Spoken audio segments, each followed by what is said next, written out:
Assalamualaikum warahmatullahi wabarakatuh. Balik lagi di Misteri Pojok bareng gue Bang Jeb. Terima kasih yang telah klik video ini. Semoga sehat-sehat selalu, dilancarkan rezekinya, dimudahkan urusan-urusannya. Nah guys, kali ini gue akan membawakan cerita tentang dua gadis yang sedang merantau ke Tangerang. Nah, ini kiriman dari temannya yang jadi korban di pabrik angker tersebut. Udah, yang ngopi siapin kopi, yang doyan ngemil siapin ngemil. Langsung aja, begini ceritanya.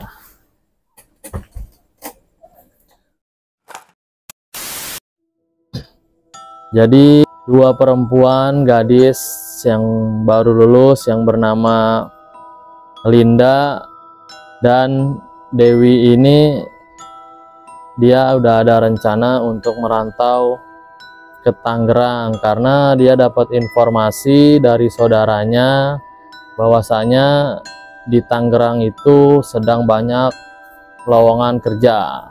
Nah, singkat cerita, Dewi dan Linda ini akhirnya udah siap terminal Semarang.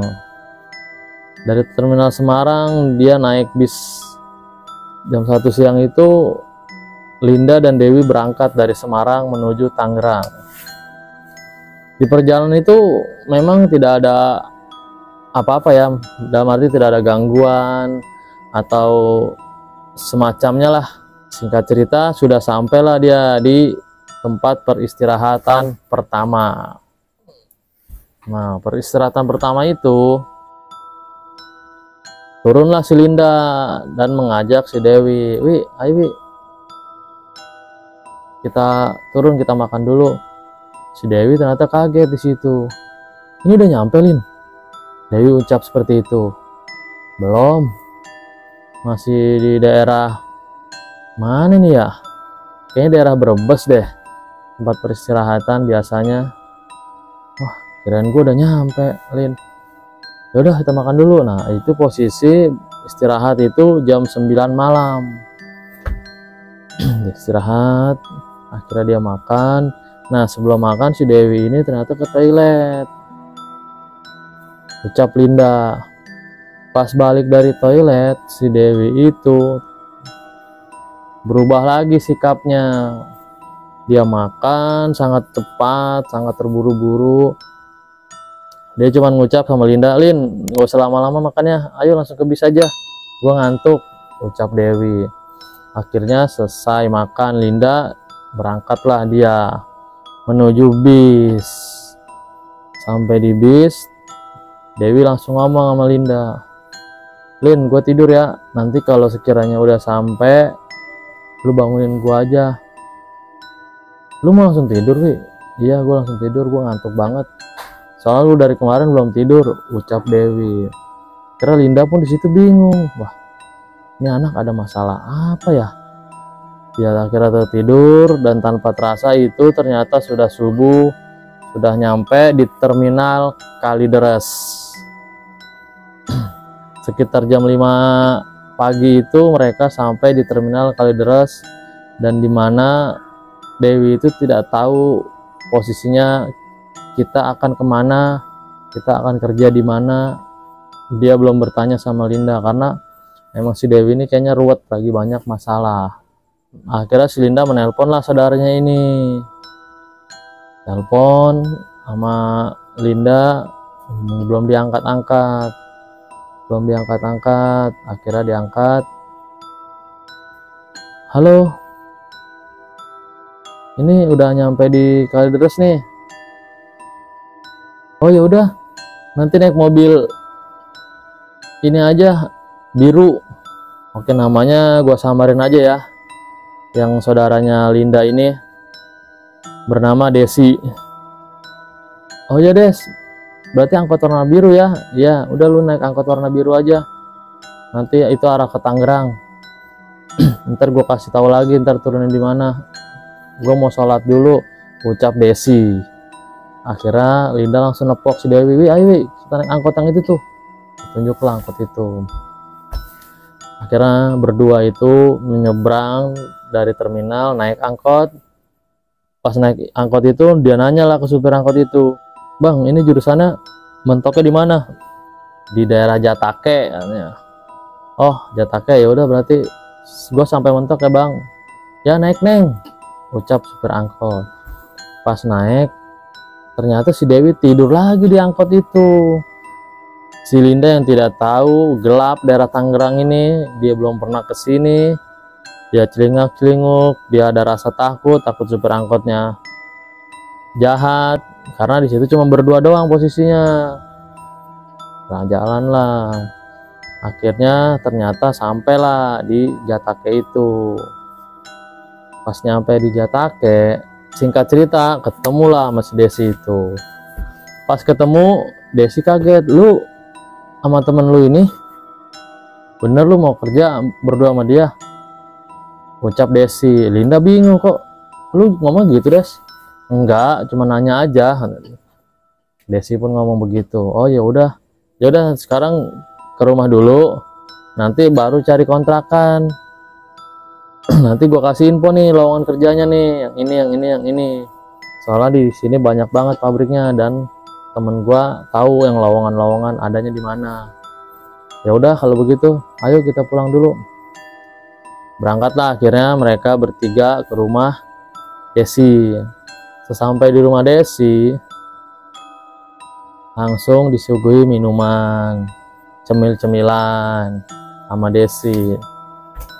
Nah, yang anehnya si Dewi ini ternyata seperti orang tidak makan 3 hari 3 malam. Dilahap semua itu cemilan. Desi langsung ngomong sama si Linda, "Tuh kan, gua kata juga apa. Lu yakin mau ngajakin kerja dia?" Ucap Desi sama Linda. Akhirnya Linda pun bingung di situ. Iya nih, nggak biasanya si Dewi begini nih, ada apa ya? Desi udah nggak mikir lagi. Ya udah nanti kita langsung cari kosan aja atau kontrakan buat lu berdua. Akhirnya udah lu istirahat dulu dah, kata Desi. Istirahatlah mereka. Desi pun berangkat kerja jam 8. Desi berangkat kerja. Pas jam istirahat, Desi telepon Linda. "Udah pada bangun belum?" "Udah nih, udah bangun. Ini gue mau mandi dulu, Lin." "Ya udah, nih gue lagi makan nih," ucap Desi. "Gue lagi makan. Udah lu mandi dulu, ntar gue kabarin kontrak-kontrakannya, gue chat ya." Oke. Si Linda mandi, Desi makan sambil chat tuh kontrakan atau kos-kosan yang siap. Udah ada alamatnya, tempatnya dikasihlah ke si Linda ini. Udah dikasih. Pas si Linda baca dan akhirnya Linda tahu lokasinya ini. "Wi, ayo Wi, berangkat Wi. Kita cari kontrakan ini nih. Namanya ini. Lu tahu emang?" Ucap Dewi. "Ya ntar nanya aja, kan ada ojek. Tinggal tanya ojek, lihat alamatnya. Kasih aja ke tukang ojek alamat ini." Akhirnya mereka habis selesai mandi, udah nggak perlu lama-lama lagi, langsung aja dia jalan. Karena kata Desi itu jalan ke depan udah ada tukang ojek, langsung tanya aja. Singkat cerita, akhirnya si Linda sama si Dewi ini naiklah ojek berdua ini.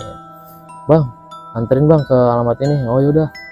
Nah, pas sampai di alamat tersebut, ternyata kos-kosannya emang tempatnya sangat ramai, tapi posisinya ada 2 kosan kontrakan yang kosong.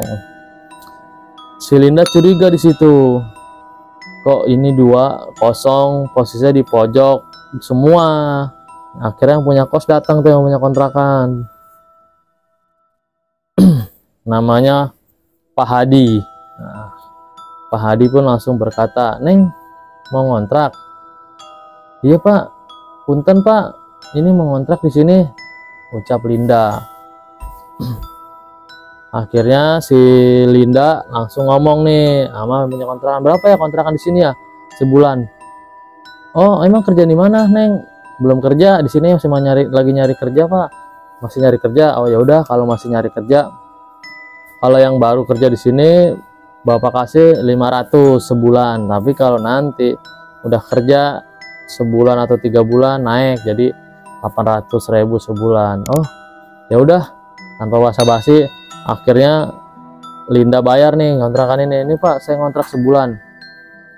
Dibales di WA lah si Desi ini, Des gue dapet kontrakan, gue mau ngambil barang-barang ya, nanti lu kesini aja alamatnya.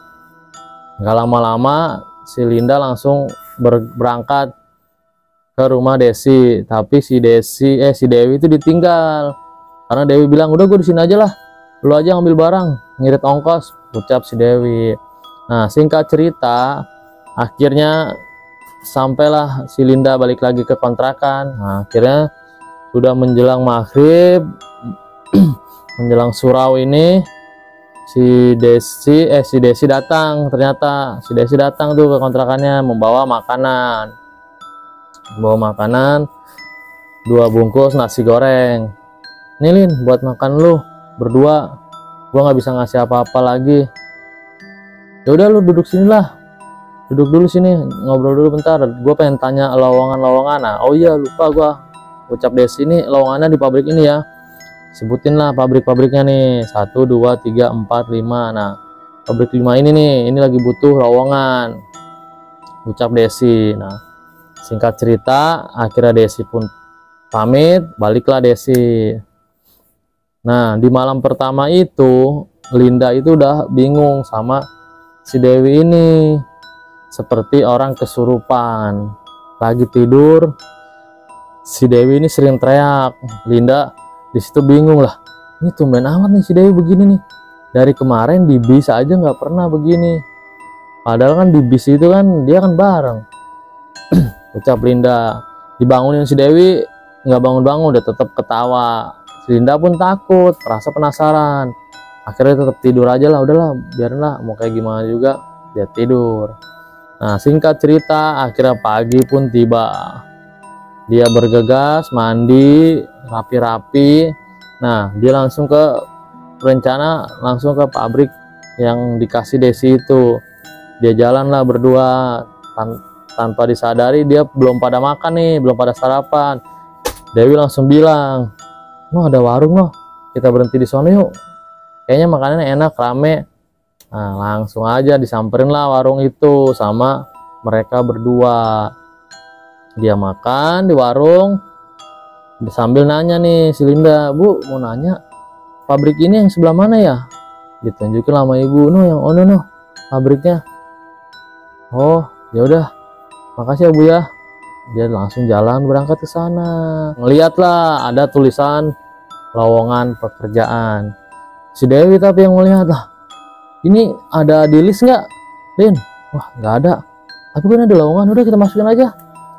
Udah akhirnya dia masuk berdua ngelamar di sini. Ternyata yang diterima cuma si Dewi yang diterima.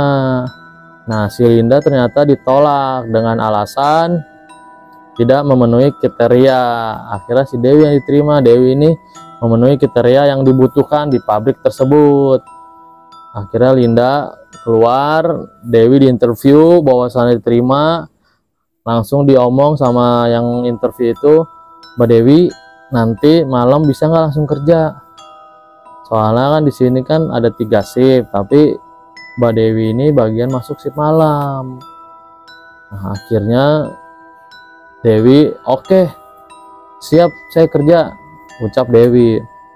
"Terus saya sekarang harus pulang ya atau gimana?" "Ya nanti pulang langsung datang jam 7 malam ya nyampe sini, jadi nanti biar keliling lihat industri pekerjaannya seperti apa biar enak." Nah akhirnya Dewi langsung menyamper Linda, "Lin ayo balik, alhamdulillah akhirnya gue kerja, nanti malam langsung kerja." Si Linda di situ kaget. Akhirnya dia pulang lah ke kontrakan dan dia ngabarin Desi, "Des, si Dewi udah kerja di pabrik ini." Cuman di situ Desi tuh nggak tahu pabriknya sebelah mana. Cuman Desi bilang, "Alhamdulillah kalau udah kerja." "Berarti lu belum, Lin?" "Belum, gue suruh nunggu, nanti si Dewi langsung malam langsung kerja." Nah di situ Desi ternyata bingung lah, kok malam langsung kerja, pabrik apaan nih. Akhirnya singkat cerita Dia pulang sampai maghrib itu si Dewi langsung mandi tuh, mandi siap-siap. Lin, lu nggak apa-apa nih gue tinggal sendiri? Enggak, nggak apa-apa Wi, semangat tuh ya, udah kerja, semoga awet, semoga orang-orangnya enak, betah. Akhirnya berangkatlah akhirnya si Dewi ini. Ya udah gue berangkat dulu. Nah pas udah berangkat udah berangkat di pabrik, singkat cerita si Dewi itu ternyata dilihat sama security. Nah udah sama security terus bingung security, lah itu orang mau kemana ya, cewek malam-malam. Ternyata dia masuk ke pabrik kosong, pabrik yang udah puluhan tahun itu nggak pernah beroperasi. Dia masuk ternyata ke dalam, satpam pun bingung, dia mau menolongin tapi takut. Mungkin pikiran satpam itu, wah ini orang apa setan nih, mungkin ya, cuekin lah, ya udahlah biarin aja, coba lihat besok pagi. Nah singkat cerita Dewi tuh besok paginya tuh udah pulang tuh jam 7, keluar dari situ, lewat lagi, ditanyalah Neng sama satpam itu ya, ditanya sama satpam itu, Neng dari mana? Baru pulang kerja Pak. Oh pulang kerja, iya. Baliklah akhirnya si Linda, pas nyampe kontrakan Linda ini tidak ada. Singkat cerita si Dewi pun tidur tanpa disadari, sampai sore dia tidur. Nah enggak, ini dia belum ketemu Linda ya guys, belum ketemu Linda. Akhirnya pas bangun ketemulah sama si Linda ini. Lu dari mana Lin? Kok tadi nggak ada? Apaan, gue tadi ada kok, ucap Linda. Lu yang tidurnya kayak orang mati. Begitu Linda ngomong sama Dewi. Oh iya gue tidur parah kali ya, ucap Dewi. Ya udah gue mau mandi dulu, mau siap-siap lagi. Pas mandi siap-siap si Dewi ditanya lah sama si Linda. Selesai mandi nih tanya, enak gak Wi kerja di situ? Enak. Dapat makan? Dapat. Makannya mie sama Fanta. Minumnya oh sama Fanta. Wah enak dong, seger. Iya. Nanti kalau ada lowongan lu masuk situ aja Lin, ntar gua iniin, gua referensiin. Oke, cabut lah, siap-siap berangkatlah si Dewi ini seperti biasa. Nah singkat cerita akhirnya udah 7 hari kerja di situ. Si Dewi ternyata sakit guys. Nah si Linda di situ bingung, baru seminggu kerja sakit, yang sakit tidak bisa, seperti sakit gimana ya, jadi kayak sakitnya makan mah mau makan tapi lemes badannya lemes, dia nggak bisa bergerak, makan mah mau. Akhirnya Linda pun membawa dia pulanglah ke Semarang. Singkat cerita pas nyampe Semarang ini ternyata dia itu sudah meninggal dunia. Nah pas sudah meninggal dunia itu akhirnya ya udahlah mau gimana lagi kan, ternyata datanglah Pak Kiai ini, Kiai atau Ustadz dari kampungnya si Dewi. Dia bertanya sama Linda, Mbak Linda boleh bertanya? Iya boleh. Waktu pas ke Tangerang itu kerja di pabrik apa ya? Linda pun menjawab, saya tidak tahu Pak, soalnya pas saya masuk itu lagi produksi makanan, minuman. Nah makanan dan minuman itu produksinya. Nah tapi si Dewi itu bercerita masuk malam terus selama seminggu ini. Posisinya dikasih mie sama minum Fanta. Ternyata pas Ustadz bilang sebenarnya ini Dewi dari 3 hari kerja itu udah nggak ada. Jadi kalau orang bilang tuh rohnya itu udah diambil. Si Linda pun kaget di situ. Nanti ini Dewi ini dijadiin tumbal pabrik, ucap Ustadz seperti itu. Ternyata ditelusurin sama Linda, dia tanya ke flashback lagi, dia nanya, ternyata dia sempat ngobrol sama security itu. Ditanya sama security itu, Neng itu temennya kerja di mana? Itu yang sebelah pabrik itu. itu pabrik udah kosong Neng, udah puluhan tahun. Akhirnya Linda pun cerita sama Ustadz tersebut, tapi Linda berbicara sama Dewi nggak, tetap aja kekeh mau kerja di situ. Tanpa disadari ternyata Dewi itu rohnya udah diambil, dan ternyata Pak Ustadz itu menerawang pabrik itu, di situ udah setan semua. Sama Desi nih ya. Ternyata kata Desi, iya Lin, gue lupa ngasih tahu lu, saking sibuknya itu pabrik udah puluhan tahun karena banyak tumbal di situ. Jadi itu pabrik konon ceritanya sering meminta tumbal, ada sesajen di dalam pabrik tersebut. Linda akhirnya nangis tidak karuan, sampai akhirnya dia pun bermimpi bertemu sama Dewi. Dewi cuman mengucap, Lin, terima kasih ya, selama ini lu udah bantu gue. Sebenarnya gue banyak masalah, diajak sama lu itu gue langsung bergegas berangkat, tapi malah jadi begini sekarang nasib gue, ucap si Dewi. Linda bangun dari mimpi langsung nyamperin Pak Ustadz tersebut dan cerita sama Pak Ustadz. Dan Ustadz pun langsung ngomong cerita masalah si Dewi ini. Ternyata si Dewi ini emang udah dibawa di sana. Sekarang kata Ustadz ini si Dewi ada di pabrik tersebut. Nah, gimana guys ceritanya? Tolong diambil sisi positifnya aja ya, jangan diambil negatifnya. Oh ya, kalau mau ngerantau itu kita harus benar-benar teliti, jangan sampai kejadian sama seperti dua gadis ini yang tidak teliti. Dia apalagi dia lagi ada masalah, kalian juga kalau lagi ada masalah mending fokus aja dulu sama masalah tersebut. Oke. Jangan lupa like video ini, dan yang belum subscribe ayo subscribe sekarang juga. Gua Bang Jeb, assalamualaikum warahmatullahi wabarakatuh.